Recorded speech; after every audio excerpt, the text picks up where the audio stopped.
Hi, I'm the Dr. David, and right now we're experiencing a thunder and lightning storm, and the power may go out, I don't know. But I didn't have a lot of time, so this is the only time I have to do a video. And there I go again in all my videos talking about I don't have any time. I'm my trademark, the man who has no time. And there's actually some truth to that. A lot of truth to that. Anyways, a while back I put out a book called Bible Babble Bull. And Bible Babble Bull is a good book, but when I first put it out, it was edited, and then I decided to upgrade it and put some extra stuff in it. I don't know if you can hear the thunder or not. And upgrade it and put some extra pages in it. And when I did, I accidentally sent up an unedited version.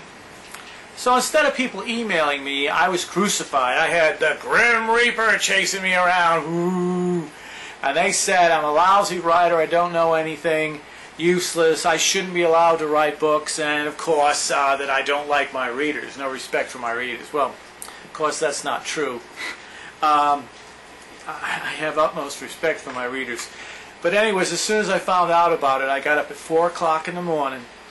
And by 4:30 or so, I had a cup of coffee in one hand, glass of wine in the other hand, and I started editing that book. And I went throughout the entire day. I didn't even stop for lunch or anything. I just grabbed a piece of bread and ate that piece of bread and went all the way through past midnight that next night, that night. So I had put over 20-some hours into the book, editing it alone. And if you know anything about writing books and editing books, that was a miracle in itself that I could do that in one day. My eyes were all bloodshot, and I was... Can you hear the thunder?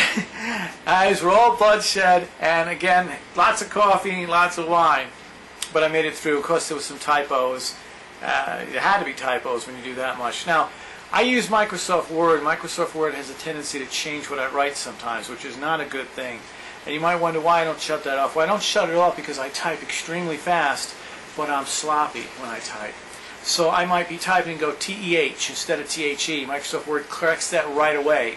Or I might say from, and the word form will be spelt. And if I don't correct that, well, I apologize to you when I miss that.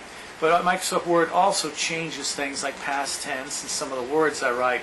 And then it doesn't flag it, so you don't notice it. But anyways, I apologize for any typos or things like that that happen. And like I said, I got the book corrected and up there as fast as I could. The other thing is, I wrote another book that came out on August 13th called Jesus Christ, Revolutionary Mythology.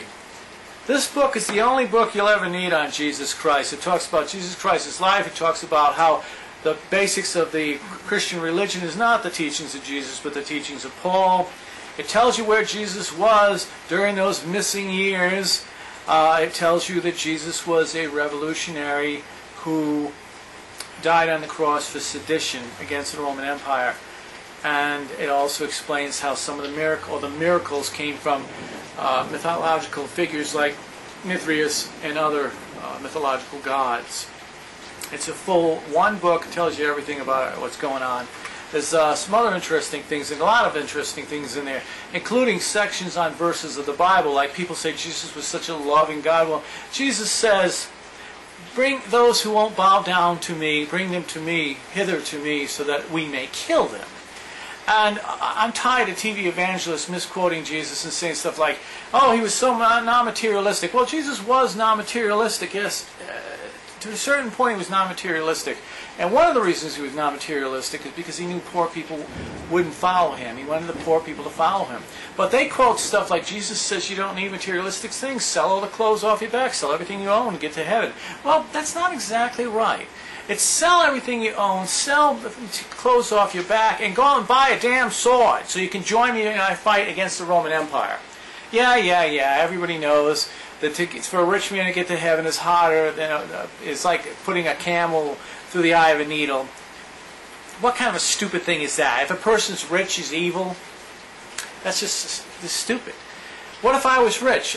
Well, I don't believe in heaven, but what if some really nice guy was rich? He can't get to heaven because it's harder for him to go to heaven. He's supposed to sell everything he has? I don't think so. But anyways, I'm getting myself all bogged down in talking about this. The book's a good book. You should check it out. Also, I wanted to mention a couple other things. When people say that the God of the Bible is a loving God. Let's get into this for really, if He's a loving God or not. God says He's a jealous, hateful, vengeful God. If you don't bow down to Him, you go to everlasting hellfire. Doesn't sound loving to me.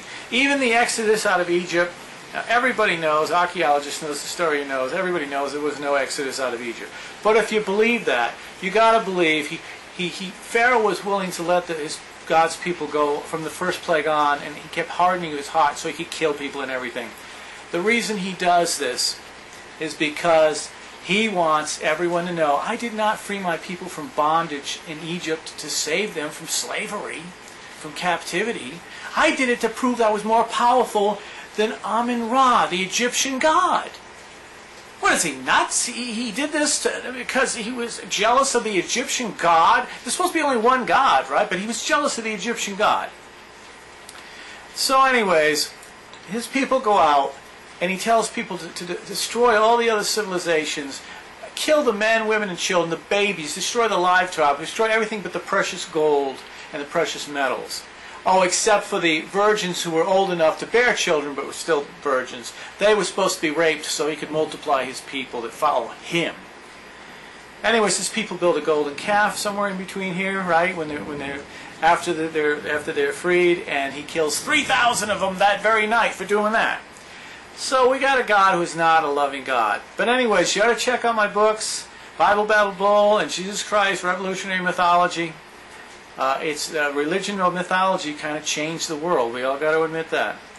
And again, you just buy this one book, you know everything, because a lot of people have been buying all these different books. It's kind of put it all together in one book. Also, again, about that Exodus, I'd like to add that when he was telling his people to kill everybody and rape the young virgins, he killed thousands of his own people because they just looked at the precious metal and the gold. This is not a loving God, not a loving God at all. Anyways, if you believe that the God of the Bible is a loving God, who's not materialistic, even though the streets of heaven are paved in gold, and the cities for the archangels are even made of gold, then you just might be an intelligent design enforcer. Speaking too quick. Anyways, I'm the Dr. David. Have a great life.